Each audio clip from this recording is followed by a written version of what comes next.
মানে হচ্ছে মোট। আচ্ছা, এখন আমরা মোস্ট ইম্পর্ট্যান্ট একটা ক্লাস করব এখানে, হ্রাস বৃদ্ধির শতকরা। এখানে আপনার কোনো পণ্যের দাম আপনি বাড়ালেন আবার কমালেন, তাহলে আসলে কত বাড়লো বা আসলে কত কমলো, এইটা উপরে মূলত এই অঙ্কটা। এখানে একটা সূত্র আছে, plus increase minus decrease, plus increase minus decrease. আপনি এখানে সূত্রটা ইউজ করবেন, বাড়লে প্লাস কমলে মাইনাস, বাড়লে প্লাস কমলে মাইনাস, এইটা হচ্ছে সূত্রের প্লাস, এটা হচ্ছে সূত্রের প্লাস। এরপর আবার উপরে বাড়লে প্লাস কমলে মাইনাস, মাঝখানে সূত্রের গুণ, মাঝখানে সূত্রের গুণ। এখানে একটা সূত্রের প্লাস দিতে হবে, এখানে সূত্রের একটা গুণ দিতে হবে, নিচে ডিভাইডেড বাই 100। এই সূত্রটা যদি আপনি ফলো করেন তাহলে এই জাতীয় হ্রাস বৃদ্ধির শতকরার অঙ্ক আপনি খুব সহজে করতে পারবেন। আচ্ছা, একজন ব্যবসায়ী তার পণ্যের দাম 20% বাড়িয়ে দিলেন। পণ্যের দাম কী করলেন? 20% বাড়িয়ে দিলেন। একটু বোঝার চেষ্টা করবেন। পণ্যের দাম কী করলেন? 20% বাড়িয়ে দিলেন। এতে তার বিক্রি কমে যাওয়ায় তিনি পুনরায় 20% দাম কমিয়ে দিলেন। তাহলে একবার কী করছে? 20% বাড়াইছে, একবার 20% কী করছে? কমাইছে। এতে তার প্রথম মূল্যের তুলনায় দাম কতটুকু কমলো? আমি আমার পণ্যের দাম একবার 20% বাড়াইলাম, আবার 20% কমাইলাম, তাহলে আমার আগে কত ছিল, এখন কত হলো, আর কত বাড়লো বা কত কমলো? মূলত এরকমই প্রশ্নটা আসে। আপনি মনে রাখবেন, প্রথমবার 20% বাড়ানো আবার এর পরে 20% কমানো, এই 20% কিন্তু এক না। 20% বাড়ালে অ্যামাউন্টটা বেড়ে যায়, সেই বাড়ানো অ্যামাউন্টের উপরে কিন্তু আবার 20% হয়। তাহলে প্রথম 20% আর শেষের 20% কিন্তু এক না। ঠিক কমানোর ক্ষেত্রেও প্রথম 20% কমালে যেটা হবে, পরে 20% কমালে কিন্তু সেটা হবে না। আপনারা এটা মনে রাখবেন যে ধারাবাহিকভাবে কোনো হ্রাস বৃদ্ধি হলে সেটা প্রথমটা আর শেষেরটা পার্সেন্টেজ দেখে এক দেখালেও মানের দিক থেকে কিন্তু ভিন্ন হবে। আশা করি আমি শর্টকাটটা যদি ফলো করি তাহলে শর্টকাটটা কী হবে খেয়াল করেন। আমি প্রথম কী হয়েছে? 20% বাড়িয়েছে। আমি বলছিলাম প্লাস আই, মানে প্লাস হলে ইনক্রিজ হলে প্লাস, তাহলে আমি কী করলাম? 20 লিখলাম। কী লিখলাম? মানে কোনো সাইন নেই মানে প্লাস, কোনো সাইন নেই মানে প্লাস। এরপর দেখেন আবার আমি কী করলাম? 20% কমালাম, তাহলে -20। এরপর খেয়াল করেন আমার এখানে আমি প্রথম বাড়াইছি তাই +20, পরে কমাইছি তাই -20। এরপর একটা সূত্রের প্লাস আছে, সূত্রের একটা প্লাস, এটাকে আমি বলি কি? সূত্রের প্লাস। এটা হচ্ছে সূত্রের প্লাস।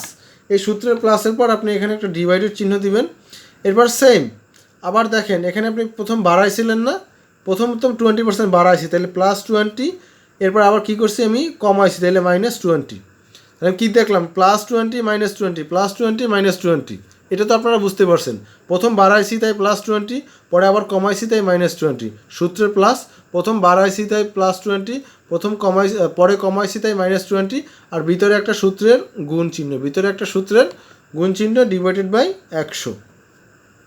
এটা দিলেই আপনি বুঝতে পারবেন কত আপনার বাড়ছে নাকি কমছে। দেখেন এই শূন্য, এই শূন্য, এই শূন্য, এই শূন্য কাটা। আচ্ছা, 20 থেকে 20 মাইনাস করলে থাকে কি? 0।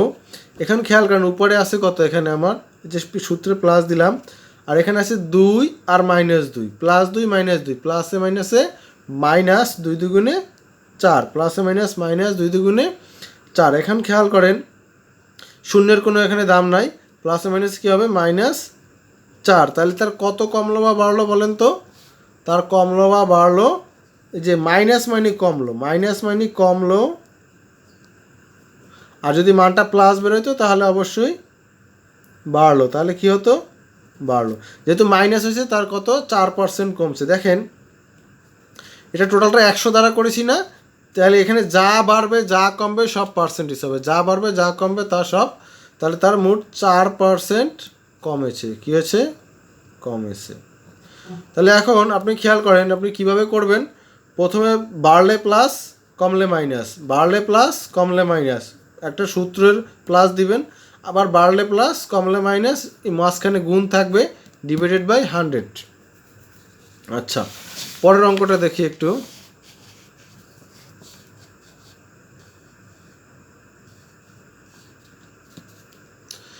এক ব্যবসায়ী একটি পণ্যের মূল্য 25% বাড়ালো। আমরা কি পাইলাম? 25% প্রথমে কি করলো?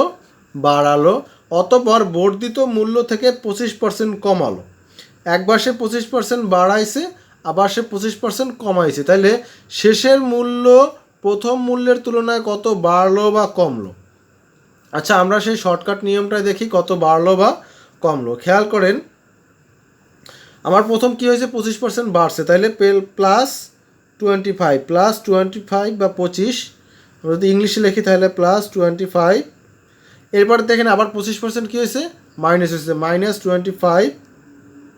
এরপর একটা সূত্রের প্লাস দিবেন, এই প্লাসটা সূত্রের প্লাস, এরপর একটা ডিভাইডেড দিবেন, নিচে 100, উপরে প্রথম কী হয়েছে বাড়াইছিল, তাই +25 গুণ সূত্রের গুণ মাইনাস, এবার কমাইছি তাই -25, প্রথম বাড়ছে তাই +25, পরে কমাইছি তাই -25। এখন কাটাকাটি করলে কত হয় দেখেন তো,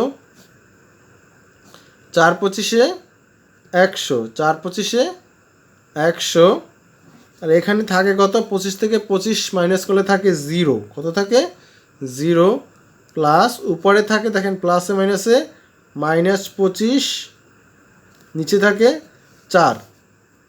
তাহলে আপনি যদি এটাকে করেন, কাটাকাটি করেন বা ভাগ করেন, তাহলে মাইনাস আপনার মানটা বের হবে -6.25, 6.25। কীভাবে হলো আমি একটু দেখাই দিই। মাইনাসটা আমরা হাতেই রেখেই দিলাম, সমস্যা নেই।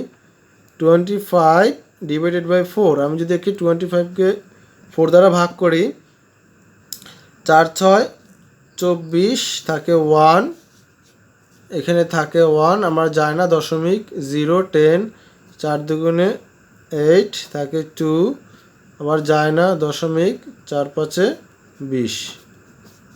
তাহলে আমার কত হলো 6.2, আর যেহেতু এটা আমি 100 নিয়েছি তাই এটা কত হবে পার্সেন্ট।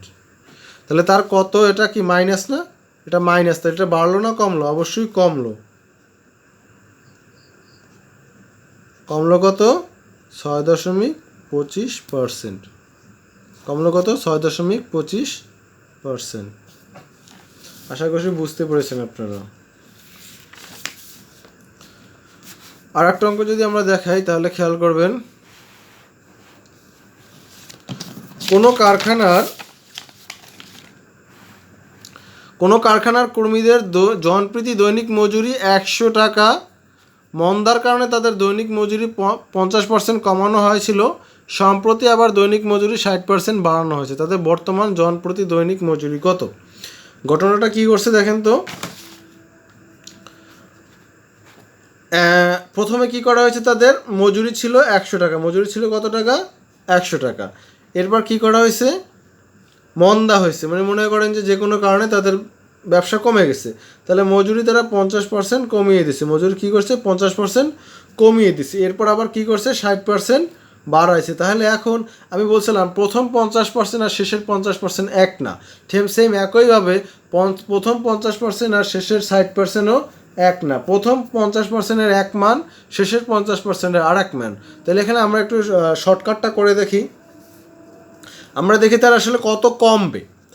তাহলে খেয়াল করেন, দুই নিয়মে করবো আমরা, শর্টকাটেও করব, আবার কি বলে ঐকিক নিয়মের মাধ্যমেও করব। শর্টকাটটা হচ্ছে, আমি প্রথম কি হয়েছি বলেন তো, কমাইছি, তাহলে প্রথম হবে -50, আমি বলছিলাম কমাইলে মাইনাস, এরপর দেখেন কি করেছে 60% বাড়াইছে, বাড়াইলে +60, এরপর সূত্রে প্লাস, উপরে খেয়াল করেন কমাইছি তাই -50 গুণ বাড়াইছি তাই +60, নিচে 100, যদি কাটাকাটি করি কত হয়, এই শূন্য কাটা। এখানে একটু খেয়াল করবেন, এখানে আমার আসে 60 থেকে 50 গেলে থাকে কত বলেন তো, 60 থেকে 50 গেলে থাকে কত, অবশ্যই +10 থাকে, কত থাকে 10। এই 10-এর সাথে আমি আবার কি করব, এখানে খেয়াল করেন তো, এটা আছে প্লাস, আর এখানে আমার 5 6 30, -30 হয়, কি হয় -30, তাহলে আমার 10 প্লাসে মাইনাসে -30, তাহলে আমার মান বেরোয় -20, তার মানে তার 20% কী হবে কমবে। তাহলে 100-র যদি 20% কমে, 100-এর যদি 20% কমে তাহলে থাকে কত বলেন তো?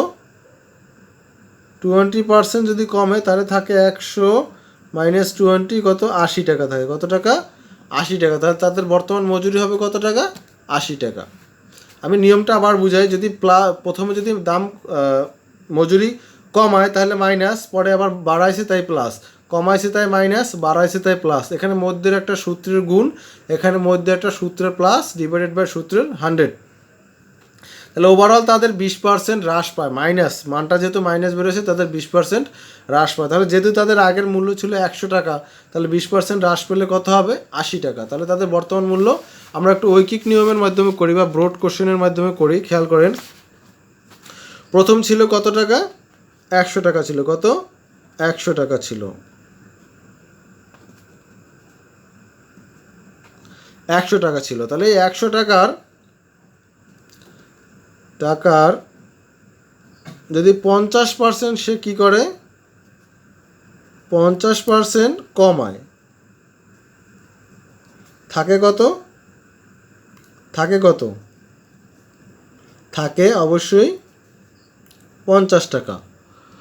50 টাকার 50%, 100 টাকার 50% কমালে থাকে কত টাকা? 100 টাকার 50% কমালে থাকে 50 টাকা। এখন পরবর্তীতে কি করা হয়েছে? যা আছে এর উপরে আবার 60% বাড়াইছে। তাহলে এই 50-এর 60% কত? 50-এর 60% হচ্ছে 5 6 30, 30 টাকা। কত টাকা? 30 টাকা। তাহলে আমি আবার বলি, টাকা ছিল 100 টাকা, 100 টাকার 50% কমাইলে থাকে 50 টাকা, যা আছে তার আবার 60% বাড়াছে। তাহলে 50-এর 60% কত হবে? 30 টাকা। তাহলে আগে ছিল কত আমার? 30 টাকা বাড়ালে কত হবে বলেন তো? 30 টাকা বাড়ালে,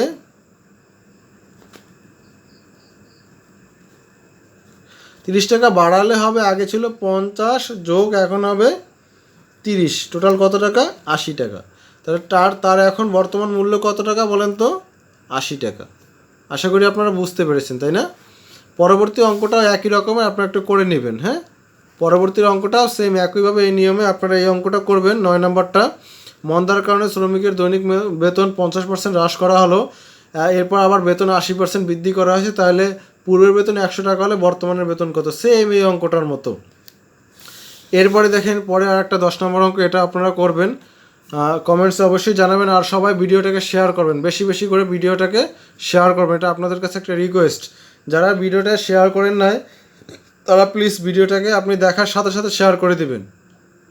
একটি পণ্যের দাম 20% ছাড় দেওয়া হলো, মানে প্রথমে 20% কমানো হয়েছে, পুনরায় আবার 20% কী করা হয়েছে? আবার ছাড় দেওয়া হলো। তাহলে মোটের উপর কত ছাড় দেওয়া হলো? এই অঙ্কটা আমি একটু করে দেবো, একটু আলাদা। দুইটাই ছাড় দেওয়া হয়েছে, দুইটাই কী করা হয়েছে? ছাড় দেওয়া হয়েছে। তাহলে খেয়াল করেন, প্রথমে আমি বলছিলাম কমাইলে মাইনাস, কমালে মাইনাস, যেহেতু 20% ছাড় দেওয়া হয়েছে অবশ্যই কমাইছে, তাহলে -20। এরপর কী করা হয়েছে? আবার 20% ছাড় দিছে, তাহলে আবার -5, আবার -5। আমি বলছিলাম কমাইলে মাইনাস, বাড়ালে প্লাস, এরপর একটা সূত্রের যোগ, এরপর উপরে কী করবেন? আবার যেহেতু কমাইছেন তাই -20, সূত্রের গুণ, কমাইছেন তাই -5, কমাইলে মাইনাস আর বাড়াইলে প্লাস, নিচে সূত্রে 100। এরপর খেয়াল করেন, এই শূন্য কাটা, 5 2 10, 2 1 2। আচ্ছা খেয়াল করেন, 20 থেকে 20 -20 -25, টোটাল হচ্ছে -25, টোটাল হচ্ছে -25। আর এখানে খেয়াল করেন, মাইনাসে মাইনাসে প্লাস, আর প্লাসে প্লাস 1, তাহলে কত হয়? -24। তাহলে এখানে কত ছাড় দেওয়া হলো বলেন তো? কত? -24। তার মানে কি 24% ছাড় দেওয়া হয়েছে, ছাড় দেওয়া হয়েছে। তাহলে আপনারা বুঝতে পেরেছেন, মাইনাস হলে কমবে আর প্লাস হলে বাড়বে। শর্টকাটটা আমি বলে দিচ্ছি, যে আবার বলছি, যদি প্লাস হয় তাহলে সামনে প্লাস চিহ্ন দিবেন, মাইনাস হলে সামনে মাইনাস চিহ্ন দেবেন, প্লাস হলে সামনে বাড়লে প্লাস চিহ্ন দেবেন, কমলে যেহেতু আমরা দুইটাই কমাইছি তাই সবগুলো কিন্তু মাইনাস চিহ্ন। আর নিয়ম হচ্ছে সেটা বসায় মাঝখানে একটা প্লাস, সূত্রের প্লাস, মাঝখানে একটা সূত্রের গুণ ডিভাইডেড বাই 100। যা বের হবে, মানটা যদি মাইনাস বের হয় তাহলে হ্রাস পাবে, মানটা যদি প্লাস বের হয় তাহলে বৃদ্ধি পাবে। আশা করি ধন্যবাদ, আপনারা সবাই বুঝতে পেরেছেন। সবাইকে অসংখ্য ধন্যবাদ।